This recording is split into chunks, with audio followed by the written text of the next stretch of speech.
Halo, assalamualaikum warahmatullahi wabarakatuh. Selamat jumpa rekan-rekan sekalian. Saya di studio di Pematang Siantar, tapi di rumah di WFH, work from home. Lalu kita laporkan sekarang yang lebih dekat sama masih di Pematang Siantar tapi beda tempat. Halo Mas Dika sebagai moderatornya, saya kira ya, yang mengatur semuanya. Ya, kemudian yang paling jauh itu ada di Purwakarta, di Cikumpe. Halo Mas Dedi. Halo Pak. Ya. Jadi gini, Mas Dedi sama Mas Dika, kok pakai Dede semua ya? Jadi gini, dengan adanya virus corona, COVID-19 ini kan Mas, itu cara hidup manusia ini berubah dengan drastis Mas. Zaman sekarang Mas, itu kita berubah kehidupan itu. Dengan adanya corona kita dilatih supaya lebih higienis, lebih bersih, ya kan Mas? Kesadaran untuk kebersihan diri ya Pak ya, meningkat. Iya, cuci tangan, itu semua berubah. Kemudian cara hidup yang sehat berubah Mas. Suruh makan yang membangun kekebalan, ya kan Mas?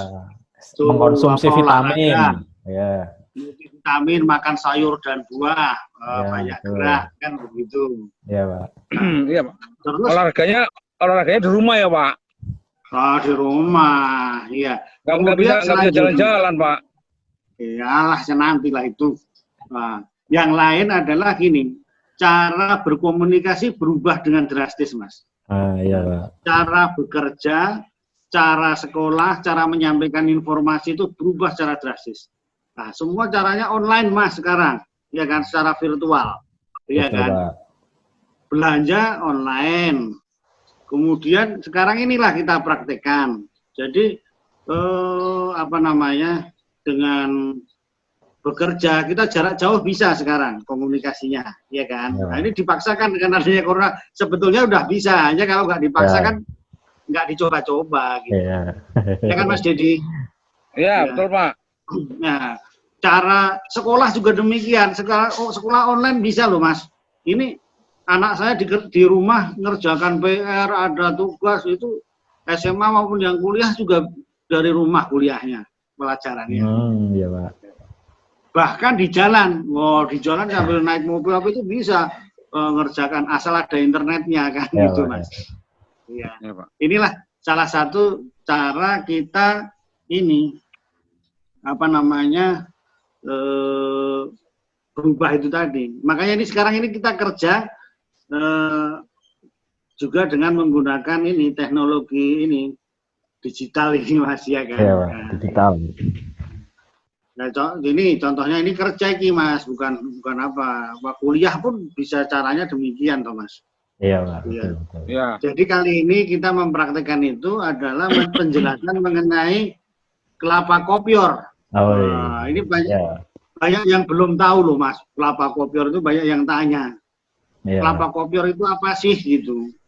Jadi gimana Mas Dedi? Kelapa kopior itu apa itu? Penjelasannya. Secara fisik Pak, secara fisik itu kalau buahnya itu ya sama dengan kelapa biasa. Bentuknya, pohonnya semua sama Pak. Yang membedakan itu hanya isinya. Isinya bagaimana Mas? Jadi kalau kelapa biasa itu ya kelapa sayur ya umumnya itu memang daging buahnya yang dimanfaatkan untuk santan ya Pak ya.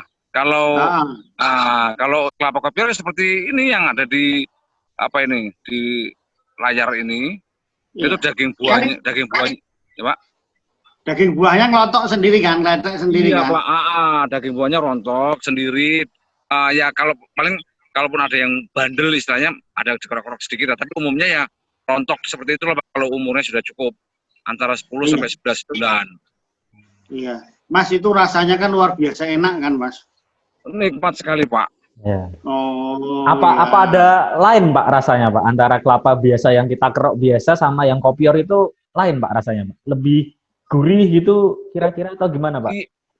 Iya, Mas Dika. Jadi kalau kayak yang kelapa biasa itu kalau sudah umur 10 bulan itu ya berarti sudah kelapa sayur, udah tua. Dikerok nggak bisa. Nggak bisa Nggak bisa diparut. Kan diparut. paling diambilnya itu waktu pas degan, yang muda kan. Oh, iya Pak. Nah, itu rasanya kenyal, sedikit licin, kenyal. Tapi kalau kopior ini gurih-gurih gimana gitu ya? Oh. Iya, Mas Dedi. Iya, Pak. Nah, itu kelapa kopior ini kan zaman dulu ini terkenal makanan atau minuman para bangsawan loh, Mas. Iya. Iya, karena iya, betul, Pak. Karena untuk mendapatkannya susah, Mas. Ini kan jarang sekali dapat. Jarang sekali, Pak. Betul, Pak. Zaman dulu loh, Mas. Ya itu makanya harganya mahal sampai sekarang. Nah, itu kalau yang makan kan bangsawan, raja-raja, apa itu kok karena memang enak dan jarang. Kan gitu. Mas, ini kalau kelapa kopior ini kan originnya, asalnya dari mana, Mas Dedi? Kalau asal muasalnya itu awalnya itu Pak, ini sentral itu dari Pati, Pak. Dari Jawa Tengah. Jawa Tengah. Oh, dari Tayu sana ya? Tayu, tepatnya Tayu, Pak, Kecamatan Tayu. Benar, Pak. Nah, itu memang terkenalnya sana. Hanya kan itu yang tipe genjah, yang kecil-kecil udah berbuah kan, Mas? Iya. Iya. Genjah konvensional. Ya. Kalau sebenarnya, Mas, di daerah-daerah yang lain juga ada loh, Mas. Di Madura, di Sumenep itu ada, Mas. Lumajang, bener Pak, ada. Lumajang, Jember, di daerah-daerah yang tipe dalam itu ada. Termasuk Lampung, Mas, yang terkenal. Iya, betul Pak, iya Pak. Nah, meskipun istilahnya lain kan, Mas? Iya. Apa istilahnya, Mas, kalau di Lampung? Kelapa tol ya Pak? Kelapa puan. Kalau Lampung kelapa puan, tapi di daerah pesisir Jakarta juga dibilang kelapa puan juga itu Pak. Iya, makanya Lampung sama Jakarta kan deket, Mas. Kelapa puan. Iya Pak. Kelapa puan istilahnya ya, kan, betul Pak. Jadi kalau di lain-lain tempat kan karena kena gerhana, kena rusak kan gitu. Iya Pak, iya betul Pak. Ya, kalau di Filipina pun ada sebetulnya, tapi istilahnya lain gitu, Mas. Tapi Makapuno. Nah, itu zaman tahunya itu membunuh itu. Tapi Pak, Makapuno itu bukan kopior loh, Pak. Oh, lain ya? Iya, itu kelapa lilin. Jadi kayak rasanya kayak kolang-kaling gitu loh kalau dikerok gitu loh, Pak. Oh gitu. Iya. Itu kan kalau kita tadi, Mas Dika, itu cerita sejarahnya. Dimakan oleh bangsawan, kemudian rasanya enak dan sebagainya. Jadi tadi yang disebutkan, Mas, ini yang sering salah pengertian. Jadi kalau kelapa kopior itu yang dipanen apanya coba, Mas? Halo Pak. Iya, yang dipanen apanya? Yang dipanen buahnya Pak, dagingnya. Oh, daging. Karena banyak yang tanya ke saya, Mas, dikira yang dipanen degannya gitu, mudanya bukan padahal. Iya, bukan Pak, dagingnya Pak. Iya, tapi airnya kan bisa dikasih air kelapa yang lain-lain. Iya, betul Pak. Soalnya kalau sudah umur 10 sampai 11 bulan ini kan airnya sudah keruh, nggak enak Pak. Oh, ya. Terus ini tadi sudah disebutkan jenis kelapa kopior itu kan ada dua. Iya. Ya. Tipe genjah yang kecil sudah berbuah kira-kira 3 tahun, yang berasal dari Pati sana, Tayu, Jawa Tengah. Iya. Nah, kemudian yang lain-lain ya dari tempat-tempat yang lain ya kelapa dalam, yang Malaysian tall yang tinggi-tinggi itu kan, Mas. Tinggi, iya Pak. Ya itu beda. Dan yang ada perantaraannya juga ada, Mas, yang hibridnya di tengah-tengahnya itu. Iya, betul Pak. Dalam enggak, genjah juga enggak, Mas. Enggak. Iya Pak. Iya Pak. Terus apa lagi ya, Mas, itu penjelasannya. Nah ini tanya, bedanya apa sih yang tipe dalam sama tipe genjah gitu, Mas? Iya Pak. Kalau sebenarnya di YouTube juga sudah ya sama harus jawab lah. Nggak bisa lari. Iya maksudnya gitu Pak, di YouTube kan kalau misalnya di YouTube juga ada gitu, dari sekitar ini. Sebenarnya kalau kita ini dalam itu tol, istilahnya kalau dalam bahasa sehariannya kelapa jangkung, kelapa kampung, Pak. Iya. Itu buahnya itu apa namanya, masa berbuahnya, waktu berbuahnya itu lama, antara 4,5 sampai 5 tahun. Iya. Ukurannya lebih besar, Mas. Pak. Betul, Pak. Buahnya bisa besar, cuman dalam satu tandan sedikit, tidak sebanyak genjah gitu, Pak. Iya.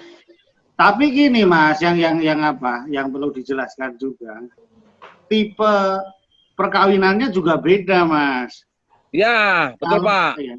Kalau yang tipe dalam itu adalah perkawinan silang. Ya, open pollinnya itu dia. Makanya di sekitarnya 500 meter nggak boleh ada kelapa biasa supaya tidak terkontaminasi, ya kan, Mas? Betul, Pak. Ya. Kalau yang tipe genja itu perkawinannya klestogami, jadi nggak terpengaruh yang lain-lain. Jadi seludangnya sebelum apa udah terkawini, jadi sudah terkawini, iya Pak. Ya makanya harganya yang genja lebih mahal kan, Mas? Iya Pak, iya. Bibit ya, kalau Pak, sekarang yang lebih harganya mahal, berapa bibit? Iya, harga bibitnya berapa, Mas Didi sekarang? Kalau yang genja 900.000. Satu bibit, satu tanaman itu kan?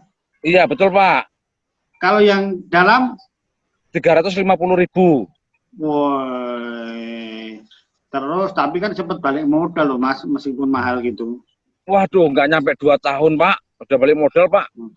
Iya. Nah itu kalau apa harga pasaran kelapa kopior berapa sih, Mas? Saat ini 37.000 per butir Pak. Oh. Kalau esnya sendiri harganya, esnya? Waduh, itu kalau esnya mahal Pak. Saya pernah minum di Jakarta itu satu gelas itu 60.000 ya Pak. Wow. Wah, mahal, tapi ada yang 40.000 loh, Mas. Ada Pak yang 40.000, cuman yang 60.000 itu ada macam-macam lah Pak. Terus kopiornya lebih banyak gitu. Iya. Oh. Satu butir jadi berapa gelas itu Pak? Itu tergantung itu, Mas. Tergantung harga tadi itu. Kalau 40.000 mungkin bisa jadi 7 gelas. Oh, iya. Ya, tapi nyerokinya sama ya, nggak ketemu-temu kerampul ya kan. Satu sendok habis Pak kopiornya. Nah itu tadi. Ini Pak, kopiornya kejar-kejaran Pak. Nah gitu kira-kira. Mas, ngomong-ngomong, kalau perbanyakan bibitnya itu gimana caranya, Mas? Ini banyak yang nanya Pak masalah bibit. Kok mahal? Mereka belum tahu cara perbanyakannya seperti apa. Jadi makanya, Pak mahal sekali bibitnya gitu. Saya dapat bibit yang dari Pati itu cuma 50.000, kan gitu. Saya jelaskan pembibitan itu yang membuat dia mahal itu karena waktunya Pak lama, hampir 2 tahun. Karena dengan teknik kultur embrio, kultur jaringan. Kultur embrio, iya itu di laboratorium aja sendiri sudah memakan waktu 9 bulan. Oh iya Mas. Jadi ada perbanyakan kelapa kopior bibitnya itu ada 2 cara kan, Mas. Cara konvensional itu adalah buah-buah yang tidak kopior dijadikan bibit. Berharap. Ya, kalau yang kultur embrio Mas itu dari kelapa kopiornya yang itu sebetulnya homozigot resesif yang dia secara alamiah tumbuh itu nggak bisa karena udah mengelupas tadi. Iya makanya Pak. Makanya ditumbuhkan di media buatan, di kultur jaringan atau kultur embrio tepatnya ditanam, kasih makan bisa tumbuh dan jadi bibit. Nah, karena dia homozigot resesif, maka nanti kelapa kopiornya semua hampir 100%. Nah, kan gitu. Hampir 100% semua kopior nanti. Makanya cepat balik modal lah, kan gitu. Iya, Pak. Ya. Ngomong-ngomong yang terakhir ini, Mas. Ini kalau pesen bibitnya bisa sama Mas Dedi kan? Bisa, Pak. Oh iya. Di nomor-nomor di bawah ini. Ya, gitu. Ya, siap. Iya, Pak. Bisa. Pak, saya mau nanya, Pak. Iya, Pak. Iya, Pak. Saya mau nanya, Pak. Karena tadi kan kita topiknya peluang dan tantangan. Nah, mungkin dari Pak Agus bisa dijelaskan peluangnya seperti apa. Nah, nanti Pak Dedi nyambung tantangannya seperti apa Pak terkait kelapa kopior ini Pak. Nah. Iya, Mas, peluangnya itu sangat besar. Karena apa? Masyarakat penduduknya bertambah terus sehingga menginginkan makanan-makanan yang berkualitas, yang enak rasanya. Itulah nanti akan demand-nya ada terus. Di samping itu supply-nya juga agak tersendat Mas, karena apa? Membuat bibitnya juga payah Mas, sulit. Jadi kan untuk mendapatkan bibit yang kultur embrio 100% kopior itu kan agak lama. Nah, kemudian ya, kalau betul, yang Pak. Nah, kalau bibitnya yang konvensional itu kan cuma maksimal teorinya 25% Mas. Jadi kan sedikit. Dan pengembangan itu kalau di Pulau Jawa kan jumlahnya nggak begitu luas-luas Mas. Nah gitu. Itu apa namanya peluangnya sangat besar. Peluangnya sangat besar, betul Pak. Nah jadi ya ke depan cerah, gitu. Iya, asal mendapatkan bibit yang bagus. Iya, tantangannya apa Mas Dedi? Kalau tantangan itu ya memang perbanyakan bibitnya ini loh Pak. Perbanyakan bibit itu termasuk tantangan buat kami karena memang bisa jadi 50% dari embrio yang kita tanam itu sudah sangat luar biasa gitu. Itu makanya untuk itu kami tetap optimis, kami bisa sampai 70%. Nah gitu, bagaimana caranya itulah juga tantangan buat kami gitu. Mas, modal sampean banyak Pak? Apa nggak ada tantangan modal Mas? Oh iya Pak, kalau iya Pak, modalnya juga itu tidak jelas tantangan Pak. Nah, 1 hektar aja kalau 170 udah 170 juta bibitnya. Itu Pak, itu tantangan dari segi ekonomi Pak, itu dari segi itu luar biasa Pak, itu mahalnya. Tapi kan gini loh Pak, tantangan itu sebenarnya kalau di awal Pak, itu tantangan awal memang.